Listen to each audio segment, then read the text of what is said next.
আমি ডগস হেটারও নই, ডগস লাভারও নই, কিন্তু আমার এই চারপাড়ার প্রাণীগুলোকে খুব ভালো লাগে, খুব কিউট লাগে। ওরা যখন ল্যাজ নাড়তে নাড়তে আসে এত কিউট লাগে, এত কিউট লাগে। আচ্ছা ভাবুন তো, আপনি রাস্তায় হাঁটছেন অথচ সেখানে একটাও কুকুর দেখতে পাবে না, কীরকম লাগে? কুকুর আর মানুষ একে অপরের সাথে এমনভাবে জড়িয়ে রয়েছে না, মানে ওদের ছাড়া রাস্তা ভাবাই যায় না। ওদেরকে রাস্তায় বেরোবো অথচ ওদেরকে রাস্তায় দেখতে পাবো না, এটা যেন ভাবাই যায় না। কেমন লাগবে সেই রাস্তাটা দেখতে যেখানে ওরা থাকবে না? ওদের ঘেউ, ঘেউ থাকবে না, ওদের কুই, কুই থাকবে না, ওদের ল্যাজ নাড়া থাকবে না। সেই রাস্তা দেখতে কেমন লাগবে? আমি মানছি ওদের জন্য আমাদের অনেক অসুবিধা হয়।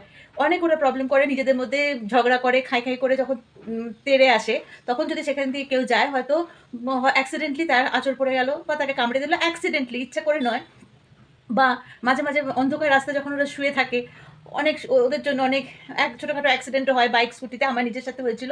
আমি একটুর জন্য বেঁচে গেছি। আমাদের সেফ থাকতে হবে, নিজেদেরকে আমাদের সাবধানে থাকতে হবে।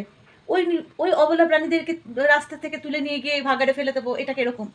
আমার সুপ্রিম কোর্টের এই যে অর্ডারটা, এটা একদমই আমার ঠিক মনে হয়নি, একদমই ঠিক মনে হয়নি। আচ্ছা বলুন তো, কুকুরগুলো যখন ল্যাজ নাড়তে নাড়তে আসে, এমন অনেক পাবলিককে দেখেছি আমি, তাদেরকে লাথি মেরে তাদেরকে সরিয়ে দেয়। এমন অনেক পাবলিক দেখেছি, ঢিল ছোড়ে তাদেরকে, লাঠি দিয়ে মারে, ওরা কুঁই কুঁই করে সরে যায়। ওরা কিন্তু তখন তাকে তেড়ে যায় না, লাথি মেরে দিল, তাদেরকে খ্যাঁ খ্যাঁ করে কামড়াতে যায় না। ওরা কি চেয়েছিল? একটু খাবার, একটু আদর।